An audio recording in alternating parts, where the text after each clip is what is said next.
Hello students, नमस्कार। स्वागत है एक बार फिर से आपका। पिछले दो वीडियोस में हम लोग electron displacement in covalent bond topic के अंतर्गत दो इफ़ेक्ट यानी इंडक्टिव इफ़ेक्ट और इलेक्ट्रोमेरिक इफ़ेक्ट को देख चुके हैं। उसके टाइप्स को, उसके एग्जांपल्स को, उसके डिफिनेशन को सबको देखा हमने। अब जैसे कि हमने देखा था कि उसमें चार तरह के इफ़ेक्ट होते हैं। इंडक्टिव इफ़ेक्ट,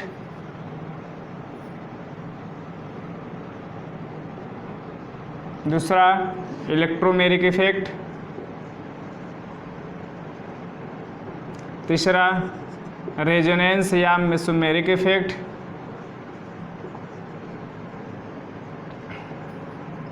मेसोमेरिक इफ़ेक्ट और चौथा हाइपर कंजुगेशन। ये चार तरह के इफ़ेक्ट जो होते हैं इलेक्ट्रॉन डिस्प्लेसमेंट में, जिसमें हम लोग शुरू के दो को देख चुके हैं दो वीडियोस के अंतर्गत। आज तीसरा यानी इलेक्ट्रॉन रेजोनेंस और मेसोमेरिक इफ़ेक्ट को देखते हैं हम लोग। तो चलिए शुरू करते हैं। अगर पहले की दो वीडियोस में अगर आपको कुछ भी चीज़ें समझ में ना आई हो तो कमेंट करके ज़रूर बताइए ताकि कॉन्सेप्ट पूरा क्लियर रहे। आज तीसरा यानी रेजोनेंस और मेसोमेरिक इफ़ेक्ट के बारे में आज हम लोग पढ़ेंगे। रेजोनेंस और मेसोमेरिक इफ़ेक्ट क्या होता है ये इफ़ेक्ट। रेजोनेंस जो आप क्लास 11th में चैप्टर 4 में देख चुके हैं, और अगर अभी नहीं पढ़े हैं तो आगे पढ़ लेंगे आप। वहाँ पे और डिटेल में आप देखेंगे। यहाँ पे शॉर्ट में है थोड़ा, वहाँ पे डिटेल में आप पढ़ेंगे। तो रेजोनेंस क्या होता है। तो कई बार ऐसा होता है कि किसी एक कंपाउंड के सारी प्रॉपर्टीज़ हम लोग एक स्ट्रक्चर से नहीं जान पाते हैं, ठीक है। तो क्या होता है, तब उस कंपाउंड के दो या दो से अधिक स्ट्रक्चर बनाते हैं ताकि उसके सारे प्रॉपर्टीज़ को हम लोग एक्सप्लेन कर सकें। इसी केस को हम लोग कहते हैं रेजोनेंस। और जो सारे स्ट्रक्चर्स होते हैं उनको रेजोनेटिंग स्ट्रक्चर, और उन सभी स्ट्रक्चर से मिलकर जो एक स्ट्रक्चर बनता है उसको हम लोग कहते हैं रेजोनेंस हाइब्रिड। तो आज इसी के बारे में हमें डिटेल में देखना है। तो अगर आप चाहें डिफिनेशन लिखना तो लिख लीजिए। क्या होता है इसका definition. If a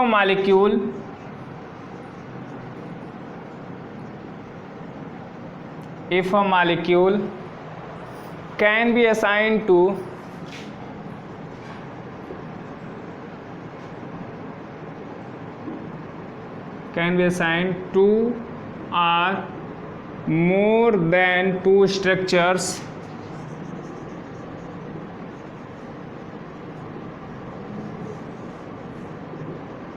two or more than two structures, none of which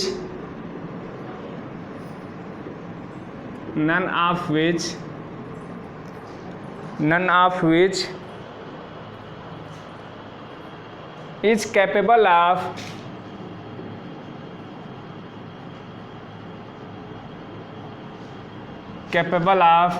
describing all the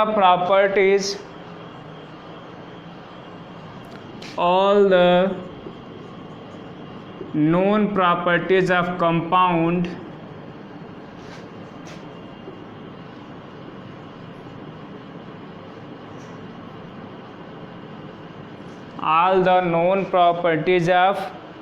compound then the actual structure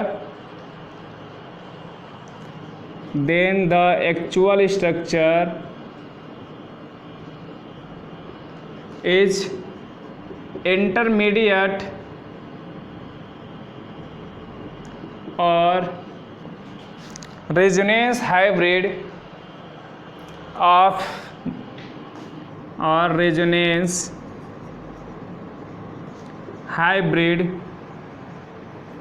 of these structures then the actual structure is intermediate or resonance habit of these structures. This phenomena is called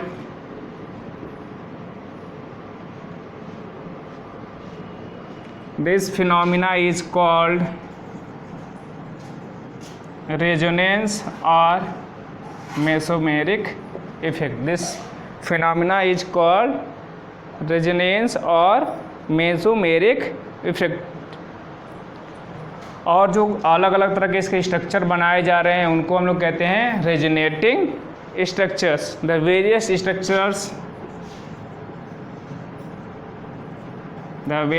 structures written are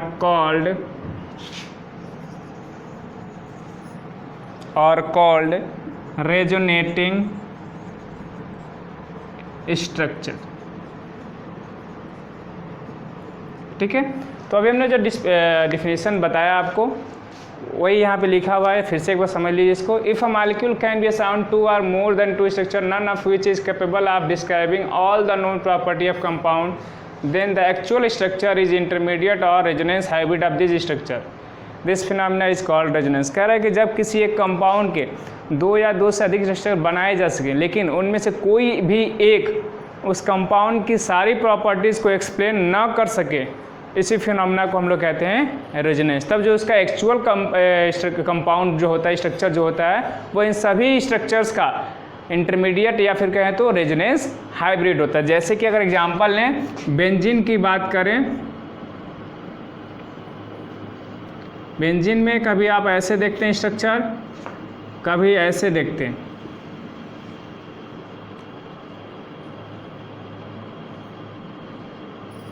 दोनों में कोई difference नहीं है.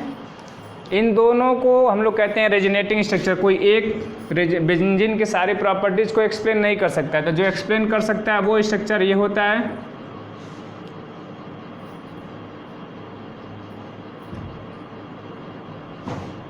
और इस structure को हम लोग रेजोनेंस हाइब्रिड या इंटरमीडिएट कहते हैं. और इन दोनों स्ट्रक्चर को रेजोनेटिंग स्ट्रक्चर. इन जो रेजोनेटिंग स्ट्रक्चर्स हैं, बेंजीन के 2 रेजोनेटिंग स्ट्रक्चर बने हैं, तो इनमें से कोई एक बेंजीन के सारी प्रॉपर्टीज़ को एक्सप्लेन नहीं कर सकता है. तो जब किसी एक कंपाउंड के सारे प्रॉपर्टीज़ को एक्सप्लेन करने के लिए 2 या 2 से अधिक स्ट्रक्चर बनाने पड़े, तो इसी को हम लोग कहते हैं बेंजीन. इसी इफेक्ट को, इसी फिनोमेना को क्या कहते हैं हम लोग? रेजोनेंस. इसी इफेक्ट को, इसी फिनोमेना को हम लोग कहते हैं रेजोनेंस या मेसोमेरिक इफेक्ट. ठीक है, और कुछ एग्जांपल देखते हैं हम लोग इसमें.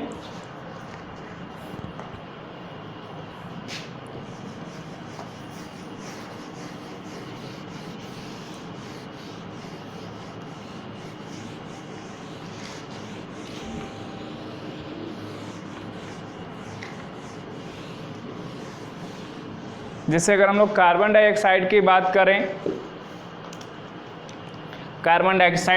करें, तो इसके इलेक्ट्रॉन डाटा स्ट्रक्चर कुछ हम लोग ऐसे लिख सकते हैं.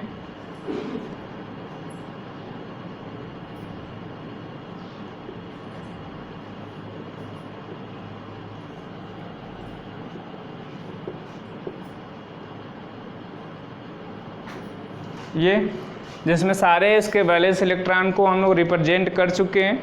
या फिर ऐसे भी हम लिख सकते हैं, और O double bond C double bond O, और जो इसके लोन पेयर्स हैं उसको हम लोग रिप्रेजेंट कर दे 2. यहाँ पे भी 2 लोन पेयर हैं, दोनों ऑक्सीजन के 2 लोन पेयर हैं. तो कार्बन डाइऑक्साइड के स्ट्रक्चर को कुछ इस तरह से हम लोग रिप्रेजेंट कर सकते हैं.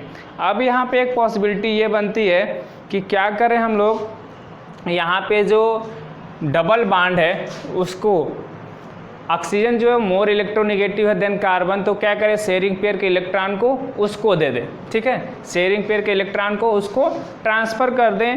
तो यहाँ पे कार्बन पे क्या हो जाएगा, आपका पॉजिटिव चार्ज डेवलप हो जाएगा, और ऑक्सीजन पे क्या हो जाएगा, निगेटिव चार्ज डेवलप हो जाएगा. ठीक,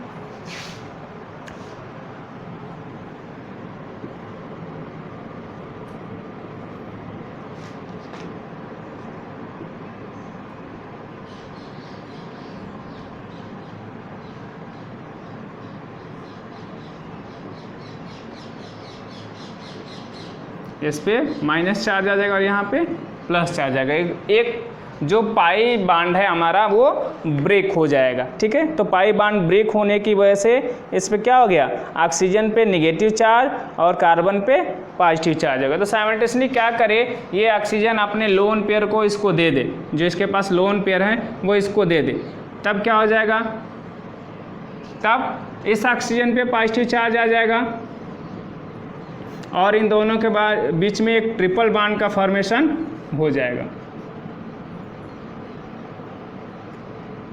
इसके पास एक लोन पेयर बच गया। तो कुछ इस तरह से स्ट्रक्चर बन जाएगा अगर उसके इलेक्ट्रॉन को ट्रांसफ़र करें तब। तो आप देख पा रहे हैं यहाँ पे क्या हो रहा है, या तो पाई बांड का ट्रांसफ़र हो रहा है या तो लोन पेयर्स का ट्रांसफ़र हो रहा है, ठीक है। या तो पाई बांड का ट्रांसफ़र हो रहा है या तो लोन पेयर का ट्रांसफ़र हो रहा है। यहाँ पे दो इसके पहले थे, एक लोन पेयर भी आ गया, तो यहाँ पे क्या हो जाएगा, 3 लोन पेयर हो जाएंगे। ये तो तब हो रहा था जब ये कार्बन ऑक्सीजन के बीच के इधर के बांड को हम लोग ब्रेक कर रहे थे। वही केस इधर भी हो सकता है, या फिर कहें तो आप एक ऐसा स्ट्रक्चर बन सकता है जिसमें इस वाले O पर नेगेटिव चार्ज हो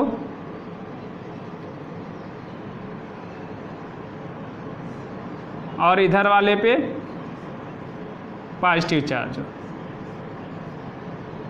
ठीक है। तो ये दो तरह के स्ट्रक्चर बन सकते हैं। आपका एक स्ट्रक्चर हमारा ओरिजिनल स्ट्रक्चर ये हुआ, इसको कह सकते हैं ओरिजिनल स्ट्रक्चर, ये दूसरा स्ट्रक्चर और ये तीसरा स्ट्रक्चर, यानी कार्बन डाइऑक्साइड के 3 स्ट्रक्चर बने हैं। स्ट्रक्चर नंबर 1, स्ट्रक्चर नंबर 2 और स्ट्रक्चर नंबर 3। 3 तरह के स्ट्रक्चर बन रहे हैं, स्ट्रक्चर नंबर 1, स्ट्रक्चर नंबर 2 और स्ट्रक्चर नंबर 3। तीनों में अब देखा जाए तो ये जो अब स्ट्रक्चर बन रहा है ये इन दोनों को क्या है, रेजोनेंस हाइब्रिड एक तरह से। अब यहाँ पे कार्बन डाइऑक्साइड के तीनों स्ट्रक्चर को हम लोग कहते हैं resonating structure. These structures are called resonating structures. Resonating structure, इन स्ट्रक्चर्स को हम लोग कहते हैं रेजोनेटिंग स्ट्रक्चर्स। जो नॉर्मल कार्बन डाइऑक्साइड में कार्बन ऑक्सीजन डबल बॉन्ड जो पाया गया, यहाँ पे कार्बन ऑक्सीजन बॉन्ड जो पाया गया वो 115 पिकोमीटर का पाया गया, ठीक है। 115 पिकोमीटर। जब कार्बन डाइऑक्साइड को ऑब्जर्व किया गया तो यहाँ पे जो बॉन्ड लेंथ मिला वो मिला आपका 115 पिकोमीटर का, ठीक। लेकिन जो एक्चुअल कार्बन डाइऑक्साइड कार्बन और ऑक्सीजन का डबल बॉन्ड होता है और जो कार्बन और ऑक्सीजन का ट्रिपल बॉन्ड का बॉन्ड लेंथ होता है, ये 122 होता है और ये 110 पिकोमीटर होता है, ठीक है। जो actual carbon oxygen double bond होता है वो 122 पिकोमीटर, जबकि जो कार्बन ऑक्सीजन ट्रिपल बॉन्ड होता है वो 110 पिकोमीटर होता है, ठीक। और जो कार्बन डाइऑक्साइड में कार्बन और ऑक्सीजन में बॉन्ड लेंथ पाया गया वो 115 पिकोमीटर का पाया गया। यानी आप कह सकते हैं कि जो कार्बन डाइऑक्साइड कार्बन ऑक्सीजन का डबल बॉन्ड लेंथ होता है और ट्रिपल बॉन्ड लेंथ में जो बॉन्ड लेंथ होता है उन दोनों का इंटरमीडिएट है इसमें, ठीक है।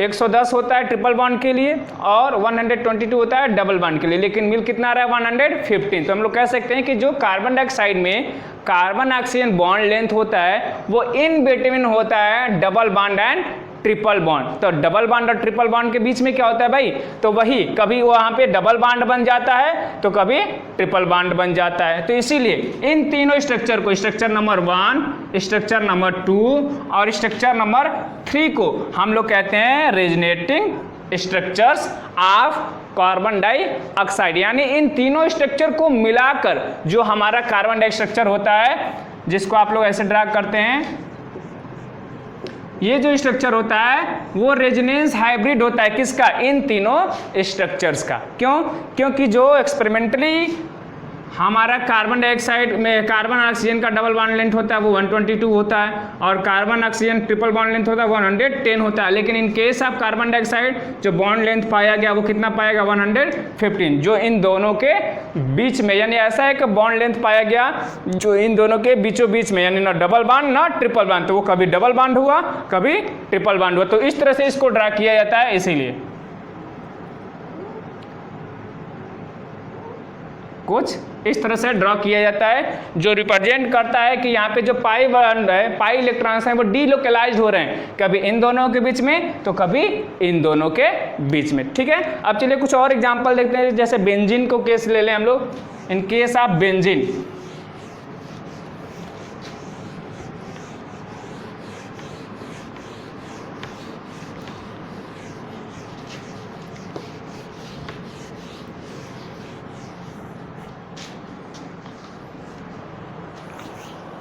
in case of benzene,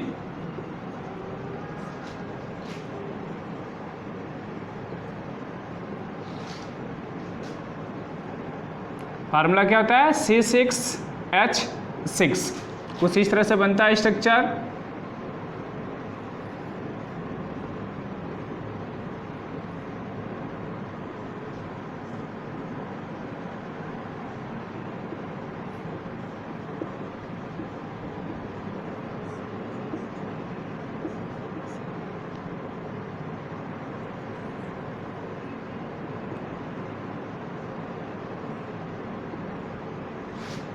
ठीक है, ये आपका बेंजीन का स्ट्रक्चर होता है C6H6 का। इसी को हम लोग ऐसे भी लिख लेते हैं शॉर्ट में, बॉन्ड लाइन रिप्रेजेंटेशन में, डबल बॉन्ड यहाँ, यहाँ और यहाँ पे। ये बेंजीन के स्ट्रक्चर्स हैं। ठीक है, यहाँ पे जब एक्सपेरिमेंटली ऑब्जर्व किया गया बेंजीन के बॉन्ड लेंथ को, तो यहाँ पे इन केस ऑफ बेंजीन जो कार्बन कार्बन बॉन्ड लेंथ पाया गया वो पाया गया 139 picometre. In case of carbon benzene, carbon carbon bond length is 139 picometre. ठीक, कार्बन कार्बन जो बॉन्ड लेंथ पाया गया वो कितना पाया गया 139 पिकोमीटर। लेकिन जो carbon carbon double bond, actually में जो कार्बन कार्बन डबल बॉन्ड होता है और कार्बन कार्बन सिंगल बॉन्ड का जो बॉन्ड लेंथ होता है वो इसमें 134 पिकोमीटर होता है, जबकि इसमें 154 पिकोमीटर होता है। Carbon carbon double bond length जो होता है वो 134 होता है, जबकि कार्बन कार्बन जो सिंगल बॉन्ड लेंथ होता है वो 154 पिकोमीटर होता है। जबकि इन केस ऑफ बेंजीन जो कार्बन कार्बन बॉन्ड लेंथ पाया गया वो कितना पाया गया 139 पिकोमीटर पाया गया। यानी ना ही डबल बॉन्ड था वो, नहीं सिंगल बॉन्ड था, क्या था, इन दोनों के बीच में एक ऐसा बॉन्ड था जिसका लेंथ क्या था 139 पिकोमीटर। मतलब इस एक स्ट्रक्चर से इस बेंजीन की प्रॉपर्टी को हम लोग एक्सप्लेन नहीं कर पा रहे हैं। यानी ये ऐसा था कि ये डबल बॉन्ड बस यहाँ पे नहीं था, किसी एक केस में ऐसा था कि यहाँ पे, और सभी जो थे वो एक तरह से बॉन्ड थे। ये नहीं कि यहाँ पे ये डबल बॉन्ड लेंथ था और ये सिंगल बॉन्ड लेंथ, नहीं। जब एक्सपेरिमेंटली ऑब्जर्व किया गया तो जितने भी इसमें कार्बन कार्बन बॉन्ड लेंथ हैं, कितने हैं, 1 2 3 4 5 6 कार्बन कार्बन बॉन्ड हैं, लेकिन सभी के बॉन्ड लेंथ बराबर मिल रहे थे। इस स्ट्रक्चर से आपको क्या मिल रहा है 1 2 3 कार्बन कार्बन डबल बॉन्ड हैं और 1 2 3 कार्बन कार्बन सिंगल बॉन्ड हैं।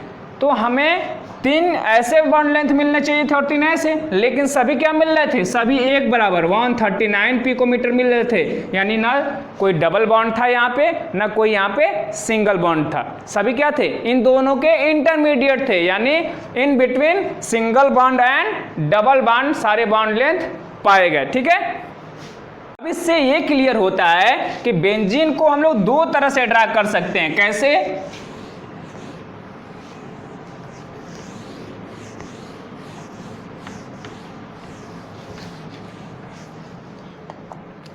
एक तो जो अभी हमने ड्रा किया था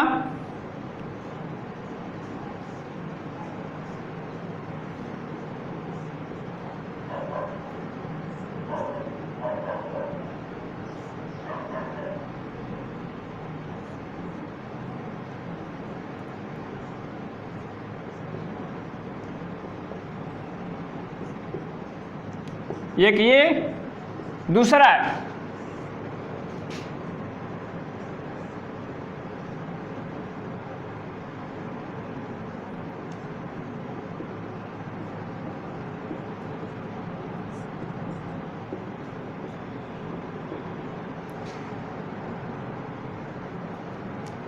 ये दो तरह से हम लोग बेंजीन के स्ट्रक्चर को ड्रा कर सकते हैं, और इन दोनों स्ट्रक्चर को हम लोग कहते हैं रेजोनेटिंग स्ट्रक्चर।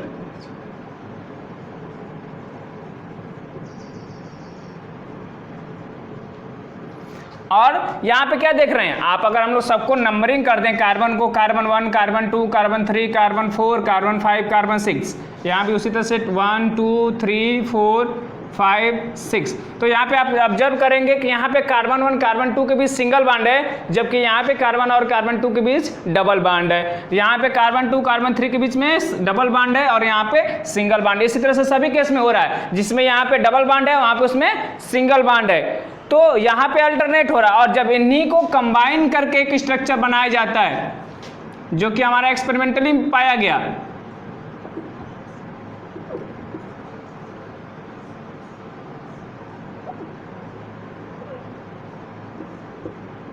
वो कुछ ऐसे पाया गया, मतलब सब में डीलोकेलाइज हो जा रहा था जो पाई बॉन्ड है।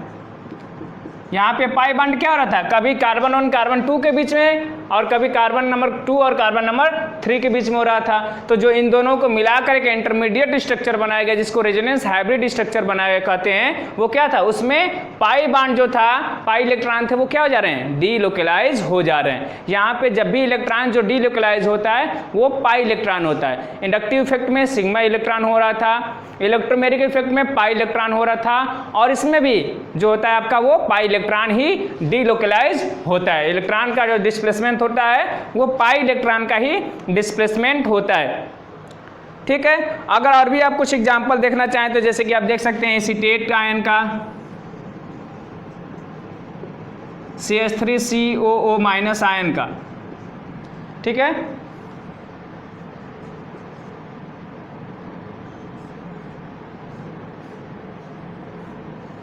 इस स्ट्रक्चर का एसीटेट आयन का स्ट्रक्चर है ये। इसको आप दो तरह से बना सकते हैं,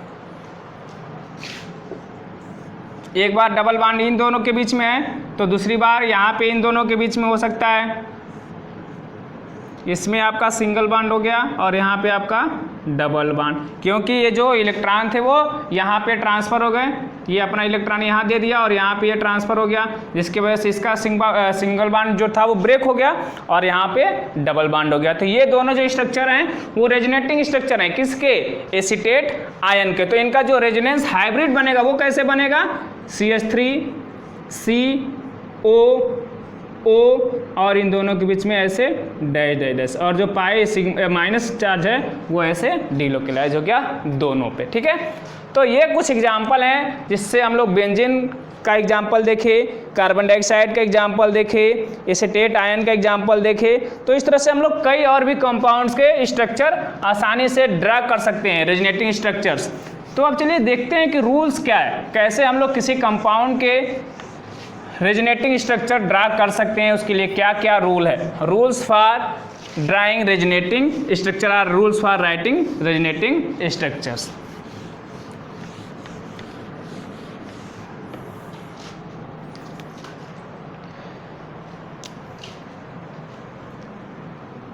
rules for resonance structures.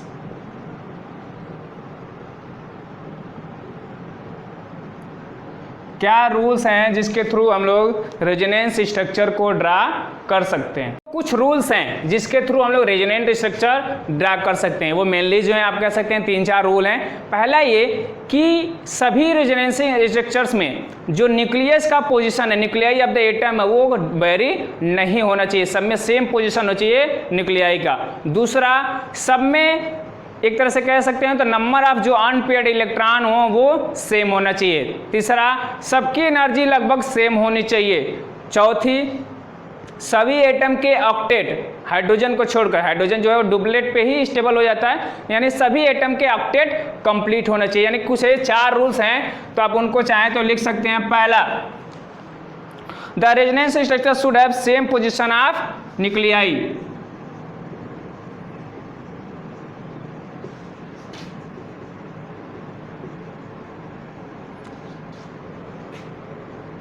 should have same position of nuclei। Nucleus का प्लरल होता है न्यूक्लियाई, ठीक है। यानी सभी रेजोनेटिंग स्ट्रक्चर्स में जो भी होते हैं उसमें न्यूक्लियस का पोजीशन सब में सेम होना चाहिए। और दूसरा, all the resonating structures should have same number of unpaired electron. All the resonance structures should have same number of unpaired electrons।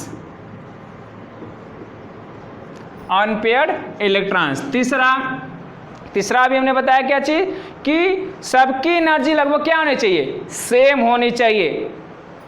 The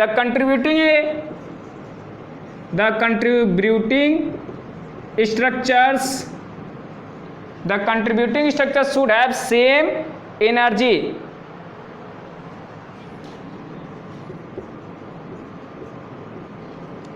should have nearly same energy। बहुत ज़्यादा energy का difference नहीं होना चाहिए, थोड़ा बहुत डिफरेंस चलता है, बहुत ज़्यादा नहीं, नियरली सेम होना चाहिए। चौथा, सबके ऑक्टेट यानी हाइड्रोजन को छोड़कर सभी एटम के ऑक्टेट कंप्लीट हो रहे होने चाहिए। All the atoms should have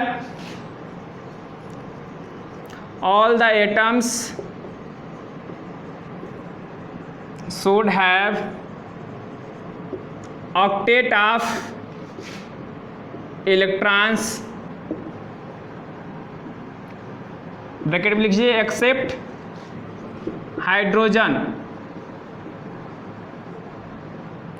which is stable at duplet, जो कि क्या होता है, डुप्लेट पे ही स्टेबल हो जाता है, ठीक है। तो हाइड्रोजन को छोड़कर सभी जो एटम होने चाहिए उनके ऑक्टेट कंप्लीट होने चाहिए, except hydrogen which has duplet.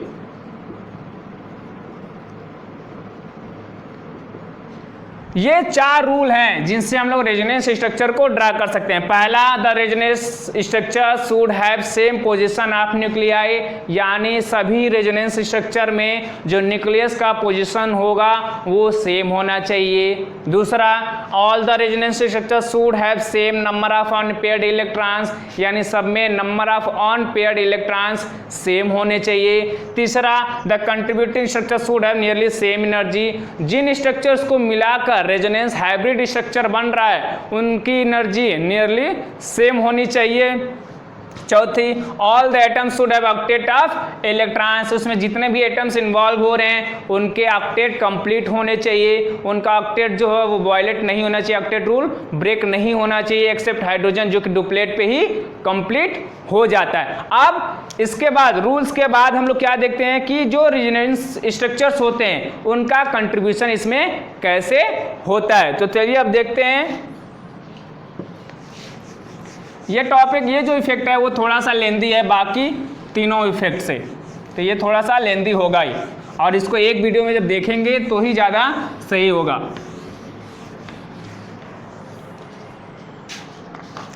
Next क्या है हम लोगों का, relative contribution of resonance structures.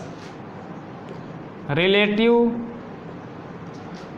Contribution of resonance structures, यानी रेजोनेंस स्ट्रक्चर्स जो होते हैं उनका क्या कंट्रीब्यूशन होता है। तो पहला, इसमें कई तरह से कंट्रीब्यूशन होता है, तो एक एक करके सारे कंट्रीब्यूशन को हम लोग देखेंगे। जो पहला हमारा है वो है कि जो रेजोनेंस स्ट्रक्चर जो कि इनडिस्टिंग्विशेबल होते हैं उनकी एनर्जी नियरली क्या होनी चाहिए, सेम होनी चाहिए। तो रूल लिखते चल रहे हैं इसमें, और उसको हम लोग एक एक एग्जाम्पल के थ्रू एक्सप्लेन करते चलेंगे। Structures which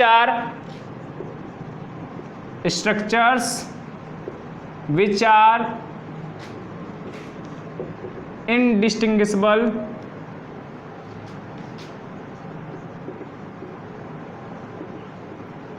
structures which are indistinguishable are of equal energy,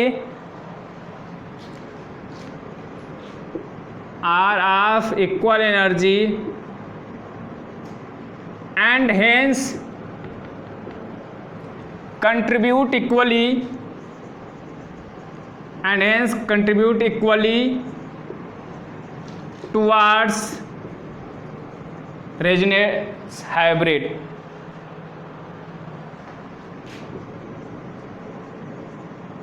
towards resonance hybrid कह रहा है कि इसमें क्या पहला है, स्ट्रक्चर विच आर इनडिस्टिंग्विशेबल, ऐसे स्ट्रक्चर जो इनडिस्टिंग्विशेबल है, मतलब दोनों जो सेम जैसे हैं, एक जैसे, उनकी एनर्जी क्या होती है, लगभग सेम होती है, and hence contribute equally towards resonance hybrid, और इसलिए वो इक्वली कंट्रीब्यूट करते हैं किसकी तरफ, रेजोनेंस हाइब्रिड की तरफ। जैसे पहला एग्जांपल आप देख लें रेजोनेंस हाइब्रिड का जो है ये रूल,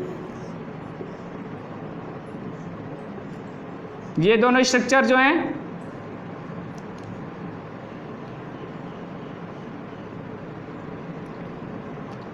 इन दोनों में एनर्जी लगभग सेम होती है और दोनों इक्वली कंट्रीब्यूट करते हैं रेजोनेंस हाइब्रिड में। दूसरा एग्जांपल हम लोग अगर देखें एलिलिक का, एलिलिक कार्बोकेटाइन का,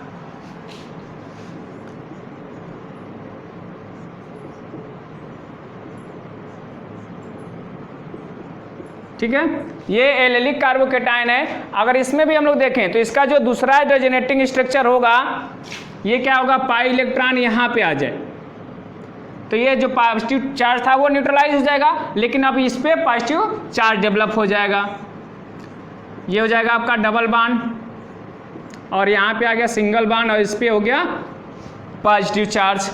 तो ये दोनों जो स्ट्रक्चर्स हैं रेजोनेटिंग स्ट्रक्चर 1 और 2, ये दोनों सेम एनर्जी के, दोनों इनडिस्टिंग्विशेबल हैं, इन दोनों में डिफरेंस बताना मुश्किल है क्योंकि दोनों सेम जैसे हैं। इसमें बस डिफरेंस क्या है, जो यहाँ पे पॉजिटिव चार्ज इस साइड में है, इसमें इस साइड में है, इसमें भी बेंजीन, दोनों में स्ट्रक्चर में डिफरेंस क्या है, सब में तो इसी तरह से दिख रहा है, बस डबल बॉन्ड का पोजीशन जो यहाँ पे कार्बन 2 3 के बीच में, यहाँ पे 1 और 2 के बीच में, तो ये दोनों क्या है, एक तरह से इनडिस्टिंग्विशेबल है और ये दोनों इक्वली कंट्रीब्यूट करते हैं टुवार्ड्स रेजोनेंस हाइब्रिड। ठीक है, चलिए अब दूसरा देखते हैं, दूसरा क्या है,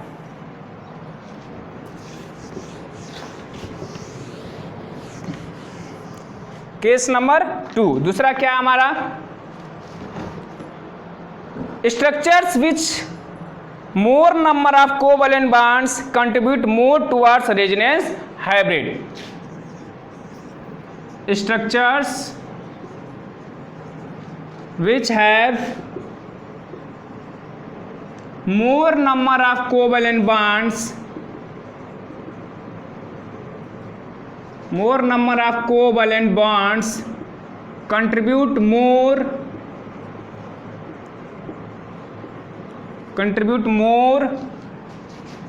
towards resonance hybrid।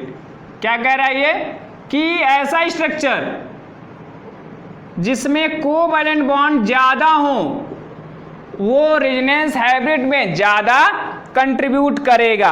For example buta 1,3-डाइन की बात करें, अगर 1,3-ब्यूटाडाइन की बात करें,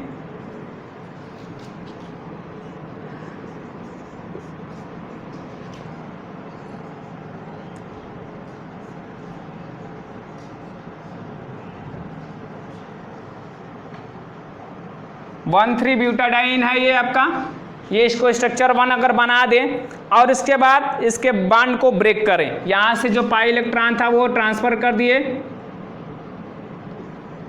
ठीक, पाई इलेक्ट्रॉन का ट्रांसफर हो जाए, अब इसके बाद क्या होगा, ये बॉन्ड ब्रेक हो जाएगा, यहां से पॉजिटिव चार्ज आ जाएगा और यहाँ पे नेगेटिव चार्ज। जैसे अब देखिए ये जो इलेक्ट्रॉन पाई इलेक्ट्रॉन था वो ब्रेक हुआ और इस कार्बन को गया तो इस पे नेगेटिव चार्ज आएगा और इस पे पॉजिटिव चार्ज आएगा। ठीक है, यहाँ पे सिंगल बॉन्ड बचेगा, यहाँ पे CH। अब ये भी बॉन्ड टूट रहा है, ये भी पाई बॉन्ड टूट रहा है, तो इधर वाले कार्बन पे भी क्या हो जाएगा, माइनस चार्ज आ जाएगा। ठीक है, इस चीज का ध्यान रखिए, ये पाई बॉन्ड का जो शेयर पेयर था वो इस पे आ गया तो माइनस हो गया, अब ये एक बॉन्ड इसका खाली हुआ और इस पे एक एक्स्ट्रा आ रहा है, तो इन दोनों के बीच में डबल बॉन्ड बन गया। ठीक है, ये अपना इलेक्ट्रॉन इसको दिया तो एक इलेक्ट्रॉन इसके पास एक्सेस हो गया और ये बॉन्ड का टूट के यहाँ पे चला गया, तो ये दोनों मिलकर जो इसके पास एक्सेस इलेक्ट्रॉन था उससे डबल बॉन्ड बना लिए, तो ये हमारा हो गया स्ट्रक्चर नंबर 2। ठीक है, स्ट्रक्चर नंबर 2। अब यही केस उल्टा भी हो सकता था। उल्टा कैसे? मतलब ये इलेक्ट्रॉन इसको जाता और ये इलेक्ट्रॉन इसको जाता, तो बस जहाँ पे प्लस बन रहा है वहाँ पे माइनस और जहाँ माइनस बन रहा है वहाँ पे प्लस हो सकता था। यानी स्ट्रक्चर नंबर 2 ऐसे 3 बन सकता है, यहाँ पे माइनस और यहाँ पर प्लस, इतने का डिफरेंस हो सकता है। ये हमारा हो गया स्ट्रक्चर नंबर 3। अब तीनों को अगर ऑब्जर्व करें, स्ट्रक्चर 1, स्ट्रक्चर 2 और स्ट्रक्चर 3, तीनों स्ट्रक्चर को अगर ऑब्जर्व करें तो हम क्या पाएंगे कि यहाँ पर कितने कोवैलेंट बॉन्ड्स हैं। पहले तो यहाँ पे 2 पाई बॉन्ड्स हैं, यहाँ पर 1 पाई बॉन्ड है और यहाँ पे भी 1 पाई बॉन्ड है। यानी स्ट्रक्चर 2 और स्ट्रक्चर 3 में 1-1 पाई बॉन्ड है, जबकि स्ट्रक्चर 1 में 2 पाई बॉन्ड है। फिर अगर single bond total covalent bond जोड़े तो यहाँ पे 2, 2 4, 1 5, 1 6, 1 7, 2 9 और 2 11 कोवैलेंट बॉन्ड है यहाँ पे, 11 कोवैलेंट बॉन्ड्स। इसमें देखें तो 2, 1 3, 1 4, 2 6, 1 7, 1 8, 2 10 कोवैलेंट बॉन्ड है।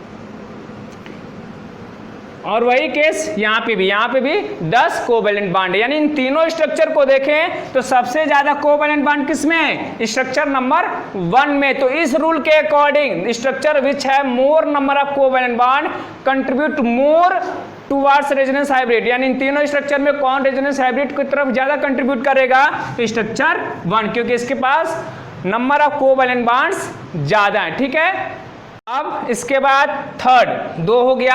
तीसरा देखें, तीसरा क्या कहता है? एक आप लिखते जाइए एग्जाम्पल के साथ। जब से हम एक्सप्लेन करके साइड में हट जा रहे हैं तो आप पॉज करके लिख लिया करिए। चलिए अब देखते हैं हम लोग थर्ड वाला।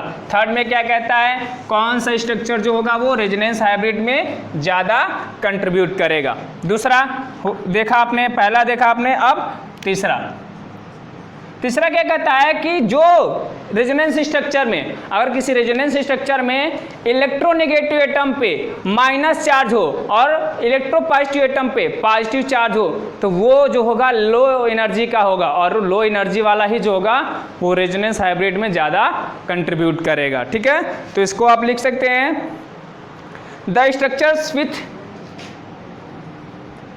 Structures with negative charge on more electronegative atom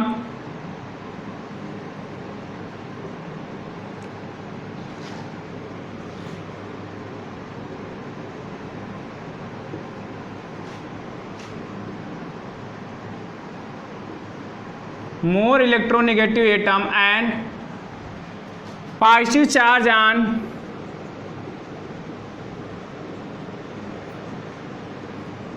more positive and more electropositive atom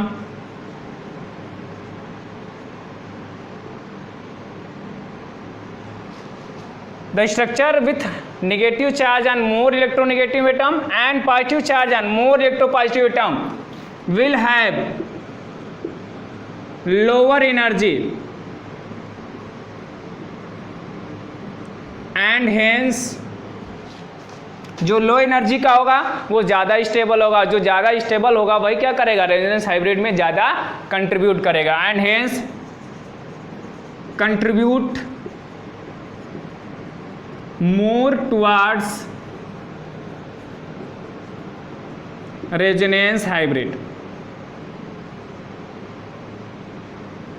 वही क्या करेगा? रेजोनेंस हाइब्रिड में ज़्यादा कंट्रीब्यूट करेगा। एग्जाम्पल अगर आप देखें, जैसे कि कीटो ग्रुप की बात कर ले,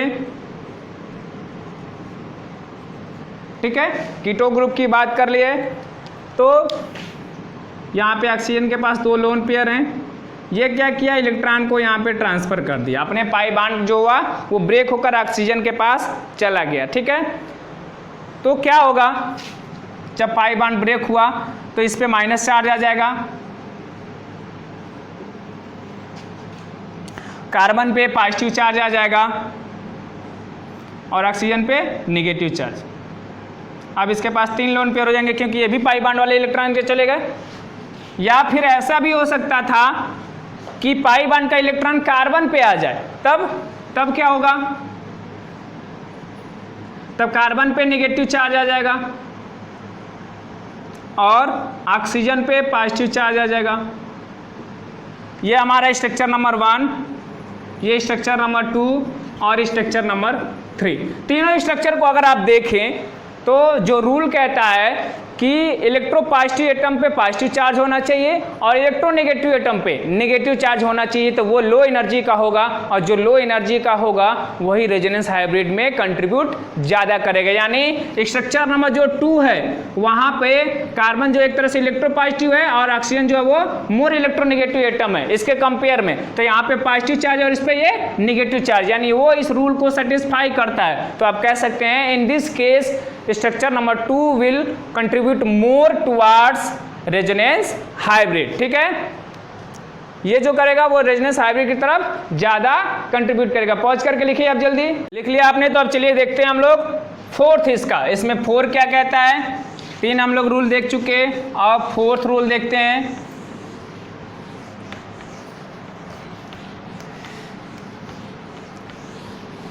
फोर्थ रूल कहता है कि अगर जो रेजोनेटिंग स्ट्रक्चर्स हैं उनमें अगर पॉजिटिव और नेगेटिव चार्ज का सेपरेशन ज़्यादा होगा तो इसमें एनर्जी बहुत ज़्यादा होगी, और जिसमें एनर्जी ज़्यादा होगी वो रेजोनेंस हाइब्रिड में कम कंट्रीब्यूट करेगा। सपोज करिए कि जैसे ऐसे कहीं पे कार्बन चेन है और यहाँ पे पॉजिटिव और यहाँ पे नेगेटिव है, तो यहाँ पे बहुत ज़्यादा डिफरेंस है। पॉजिटिव और नेगेटिव चार्ज जितना करीब होंगे वहाँ पर वो एक दूसरे को उतना ही न्यूट्रलाइज कर पाएंगे, और न्यूट्रलाइज कर पाएंगे यानी स्टेबल बनाएंगे, तो वो रिलेटिव स्ट्रक्चर को ज़्यादा कंट्रीब्यूट करेगा। लेकिन अगर ऐसे हो रहा है कि यहाँ पे नेगेटिव और यहाँ पे पॉजिटिव सेपरेशन ज़्यादा है तो वो वहाँ पे एनर्जी बहुत ज़्यादा होगी और वो लेस कंट्रीब्यूट करेंगे टुवर्ड्स रेजोनेंस हाइब्रिड। तो आप चौथा रूल लिख लीजिए,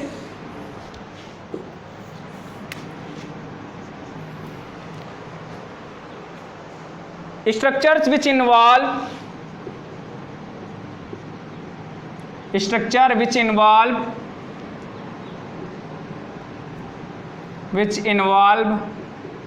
more separation of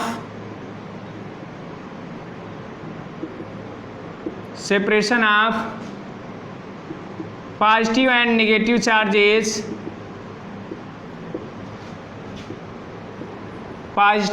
negative charges,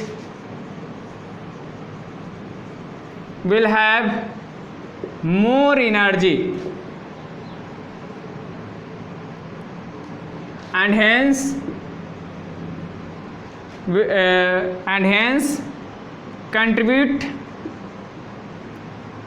less towards resonance hybrid.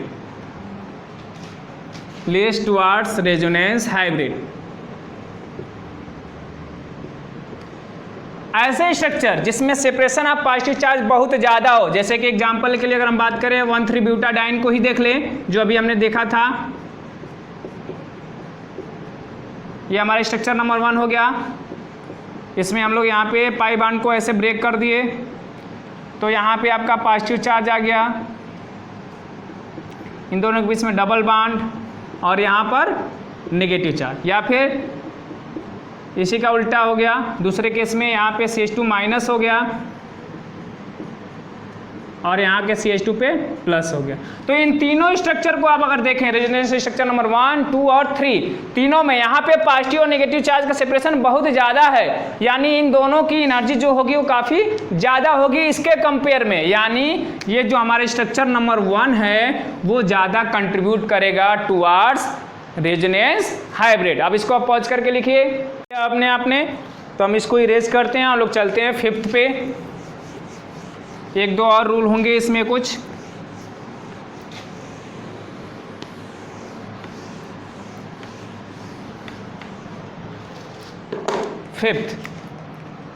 Fifth क्या है कि अगर लाइक चार्जेस मतलब नेगेटिव एडजेसेंट एटम पे हो या फिर पॉजिटिव ही एडजेसेंट एटम पे हैं, तो वहाँ पे हम लोग जानते हैं like charges repel each other, यानी रिपल्सन ज़्यादा होगा यानी एनर्जी हाई होगी, और जब एनर्जी हाई होगी तो वो लेस कंट्रीब्यूट करेंगे टुवार्ड्स रेजोनेंस हाइब्रिड। ठीक है, तो 5th रूल लिख लीजिए आप, structures having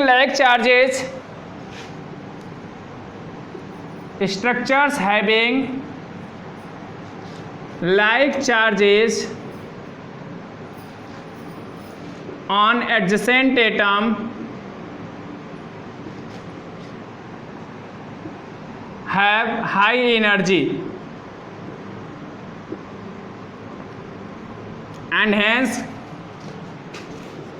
and hence contribute less towards resonance hybrid. तो क्या करेंगे, रेजोनेंस हाइब्रिड की तरफ लेस कंट्रीब्यूट करेंगे। फॉर एग्जांपल डाई कीटोन की बात करें, 1,2 डाई कीटोन,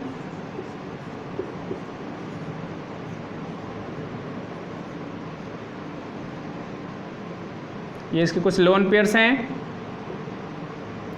क्या हुआ, ये पाई बॉन्ड यहाँ से टूटा दोनों के और इलेक्ट्रॉन यहाँ पे चले गए।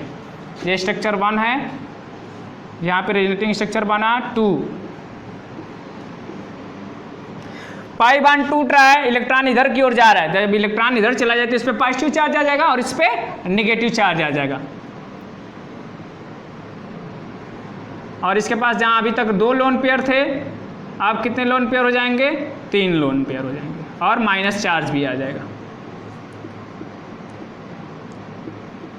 ठीक है, तो आप देख पा रहे हैं स्ट्रक्चर नंबर 2 में लाइक चार्ज यानी प्लस प्लस एडजेसेंट एटम पे हैं, करीब के ही एटम पे लाइक चार्ज है। और लाइक चार्जेस जो होते हैं वो एक दूसरे को रिपेल करते हैं, यानी रिपेल करें यानी पे एनर्जी यहाँ पे क्या होगी, ज़्यादा होगी। और जब एनर्जी ज़्यादा होगी तो वो लेस स्टेबल होगा, और लेस स्टेबल जो कंपाउंड्स होते हैं वो रेजोनेंस हाइब्रिड में कम कंट्रीब्यूट करते हैं। यानी आप कह सकते हैं कि जो फर्स्ट हमारा है वो मोर कंट्रीब्यूट करेगा और जो सेकेंड है वो लेस कंट्रीब्यूट करेगा। पॉज करके आप लिखिए, हम लोग चलते हैं सेकेंड वाले पे, 6th वाले पे।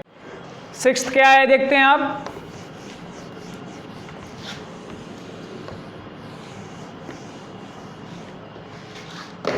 सिक्स कहता है कि अगर जिस रेजोनेंस स्ट्रक्चर में सभी एटम के ऑक्टेट कंप्लीट हैं, यानी हाइड्रोजन का डुप्लेट और बाकी कंपाउंड बाकी एलिमेंट्स के ऑक्टेट, तो वो कंपाउंड मोर स्टेबल होगा, और जो मोर स्टेबल होगा वही रेजोनेंस हाइब्रिड में ज़्यादा कंट्रीब्यूट करेगा। तो इसको आप लोग लिख लीजिए, रेजोनेंस स्ट्रक्चर्स इन विच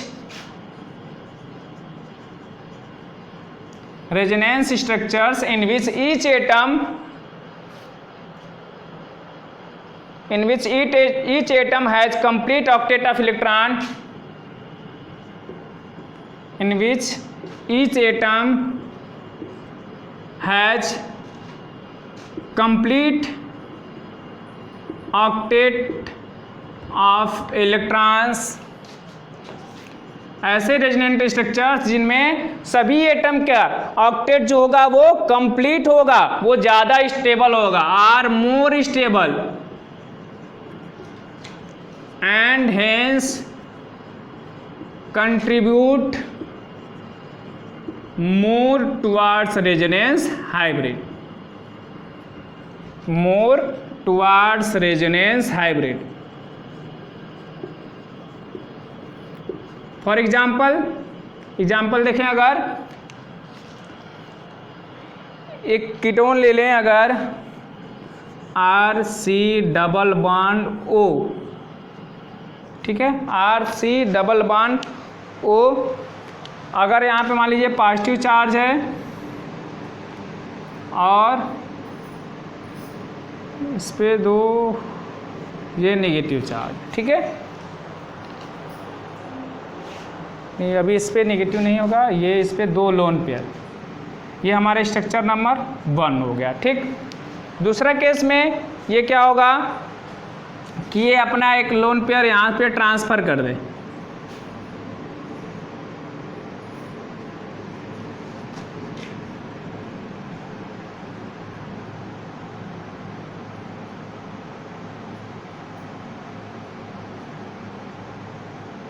ठीक है। ये जो 2 स्ट्रक्चर बन रहे हैं, 2 स्ट्रक्चर बन रहे हैं, इसमें यहाँ पे पॉजिटिव चार्ज है और इसमें यहाँ पर पॉजिटिव चार्ज, इसमें कार्बन पे पॉजिटिव चार्ज, इसमें ऑक्सीजन पे पॉजिटिव चार्ज। अब अगर दोनों को अब ऑब्जर्व करें तो देख पाएंगे कि किसमें ऑक्टेट आपका कंप्लीट हो रहा है, किसमें नहीं। इसमें यहाँ तो सभी कंप्लीट होते ही होते हैं एल्काइल में। यहाँ पे कार्बन की वैलेंसी अगर देखें तो 1, यानी यहाँ से 2 इलेक्ट्रॉन और 2 2 4, यहाँ पे 6 ही हो रहा है, यानी इसका ऑक्टेट कंप्लीट नहीं हो रहा है। और इसका 2 2 4 और 4 यहाँ से 8, इसका कंप्लीट हो रहा है लेकिन इसका कंप्लीट नहीं हो रहा है। इसमें देखें तो 1 और 3 4, 4 दूना 8, इसका कंप्लीट हो जा रहा है। इसका 3 दूना 6 और 2 8, इसका भी कंप्लीट हो जा रहा है। लेकिन इस वाले में, फर्स्ट वाले में कार्बन का ऑक्टेट कंप्लीट नहीं हो रहा है, यानी ये लेस स्टेबल होगा, यानी ये कंट्रीब्यूट उतना नहीं करेगा जितना कि ये हमारा कंट्रीब्यूट करेगा टुवर्ड्स रेजोनेंस हाइब्रिड। ठीक है, तो ये कुछ 6 थे रूल जिससे हम लोग बता सकते हैं कि कौन सा structure, resonance structure resonance hybrid की तरफ ज़्यादा कंट्रीब्यूट करेगा। ठीक है, अब इसके बाद हम लोग रेजोनेंस को भी, जैसे कि इंडक्टिव इफेक्ट को और इलेक्ट्रोमेरिक इफेक्ट को 2 टाइप में डिवाइड किए थे, plus are effect, minus are effect, और प्लस आर इफेक्ट और माइनस आर इफेक्ट। उसी तरह से हम लोग रेजोनेंस यानी मेसोमेरिक इफेक्ट को भी 2 टाइप्स में डिवाइड कर सकते हैं, प्लस आर इफेक्ट या फिर प्लस एम इफेक्ट कहें, या फिर माइनस आर इफेक्ट और माइनस एम इफेक्ट कह सकते हैं।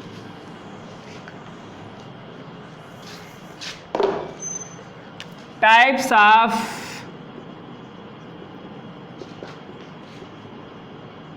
रेजोनेंस और मेसोमेरिक इफेक्ट काफ़ी सिंपल है इसके टाइप्स भी, जैसे कि आप पहले दोनों इफेक्ट में देख पाए थे कि प्लस आई माइनस आई कैसे बता सकते हैं, प्लस आर माइनस आर कैसे बता सकते हैं, प्लस ई माइनस ई। उसी तरह से इसमें भी 2 होते हैं, पहला पॉजिटिव रेजोनेंस इफेक्ट या फिर पॉजिटिव मेसोमेरिक इफेक्ट, जिसको हम लोग प्लस आर इफेक्ट भी कहते हैं, और दूसरा निगेटिव रेजोनेंस इफेक्ट यानी माइनस आर इफेक्ट। तो उन दोनों के ही तरह से, इंडक्टिव इफेक्ट की तरह से और इलेक्ट्रोमेरिक इफेक्ट की तरह से, इन दोनों में भी प्लस आर इफेक्ट और माइनस आर इफेक्ट होता है। मान लीजिए कि जो पॉजिटिव है, पॉजिटिव कब बोलेंगे कि जब सब्स्टिट्यूएंट ग्रुप कुछ ऐसा है जो क्या कर रहा हो, इलेक्ट्रॉन या तो डोनेट कर पाए या लोन पेयर डोनेट कर पाए चैन में, तो उसको हम लोग कहेंगे कि वहाँ पे जो इफेक्ट है वो प्लस आर इफेक्ट है। अगर जो सब्स्टिट्यूएंट है वो इलेक्ट्रॉन पेयर डोनेट कर सके, जैसे कि हम लोग डिफाइन कर सकते हैं, if a substituent has tendency to donate electrons to the double bond the effect is called positive effect. यानी अगर जो सब्स्टिट्यूएंट ग्रुप है वो इलेक्ट्रॉन डोनेट करे तो उसको हम लोग कहते हैं वहां पे प्लस आर इफेक्ट। लेकिन अगर सब्स्टिट्यूएंट हमारा ऐसा है जो इलेक्ट्रॉन को विड्रॉ करे तो उसको हम लोग कहते हैं minus effect, minus are effect.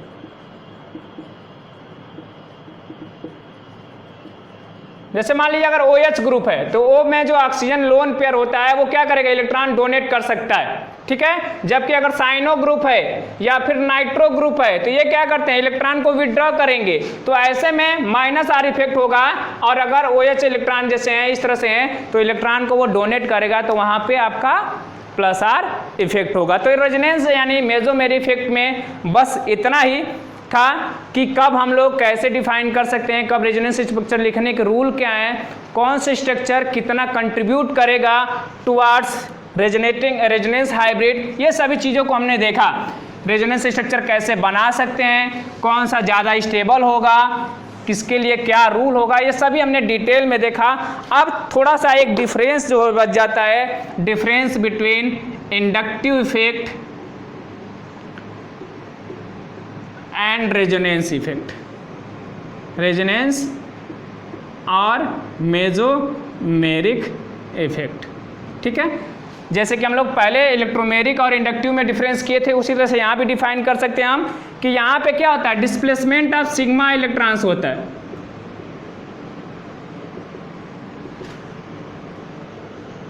और उसमें डिस्प्लेसमेंट ऑफ पाई इलेक्ट्रॉन्स होता है या फिर लोन पेयर ऑफ इलेक्ट्रॉन्स होता है। डिस्प्लेसमेंट ऑफ पाई इलेक्ट्रॉन्स और लोन पेयर्स। दूसरा, ये जो होता है सैचुरेटेड हाइड्रोकार्बन्स में, सैचुरेटेड कंपाउंड्स में होता है, और ये अनसैचुरेटेड कंपाउंड्स में होता है। It involve saturated compounds.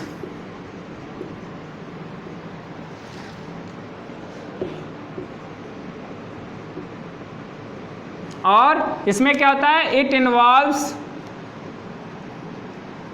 Unsaturated compounds. ठीक है, ये दोनों में डिफरेंस था।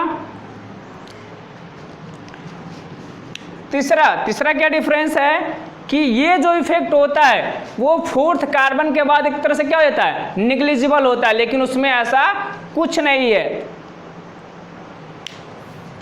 This effect is negligible from fourth carbon.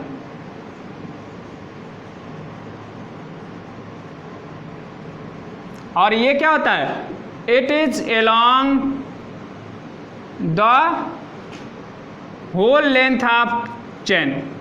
इस पूरे लेंथ में, पूरे चेन के लेंथ में ये ऑब्जर्व किया जाता है, होल लेंथ ऑफ चेन होता है। ठीक है, फोर्थ डिफरेंस क्या है कि ये जो इफेक्ट होता है इसमें जो चार्जेज आते हैं वो एक तरह से क्या होते हैं, पॉजिटिव चार्जेज और नेगेटिव चार्ज जो डेवलप होते हैं वो पार्शियल होते हैं, और इसमें कंप्लीट पॉजिटिव चार्ज और नेगेटिव चार्ज डेवलप होते हैं। इट इन्वॉल्व्स पार्शियल चार्जेस, और इसमें लिख सकते हैं it involves complete positive negative charges. ठीक है, तो ये कुछ डिफरेंस था इंडक्टिव इफेक्ट और रेजोनेंस यानी मेसोमेरिक इफेक्ट में। तो ये टॉपिक जो था थोड़ा सा लेंदी था, और उम्मीद करते हैं फिर भी आपको समझ में आया होगा, क्योंकि हमने पूरा एग्जाम्पल के साथ समझाने की कोशिश किया। फिर भी अगर आपको कहीं पे भी किसी भी पॉइंट पे प्रॉब्लम आती है तो आप बेहिचक हमसे पूछ सकते हैं। नो डाउट हम फिर से आपको उसको एक्सप्लेन करने की कोशिश करेंगे। ठीक है, तो आप इन तीनों इफेक्ट को अभी तक अच्छे से देख लिया, अगर वो नहीं देखे हैं तो वीडियो चैनल पे चले जाइए, वहाँ से आपको मिल जाएंगे वो दोनों इफेक्ट भी। उन दोनों को देखने के बाद ही ये इफेक्ट देखिएगा, तभी अच्छे से समझ में आएगा। और इसके बाद आपको हम लोग पढ़ेंगे हम लोग हाइपर कंजुगेशन। तो मिलते हैं हम लोग नेक्स्ट वीडियो में, जिसमें हम लोग हाइपर कंजुगेशन के बारे में पढ़ेंगे, जो कि काफ़ी इंटरेस्टिंग है। बस आप पढ़ते रहिए और स्वस्थ रहिए। मिलते हैं नेक्स्ट वीडियो में। जय हिंद।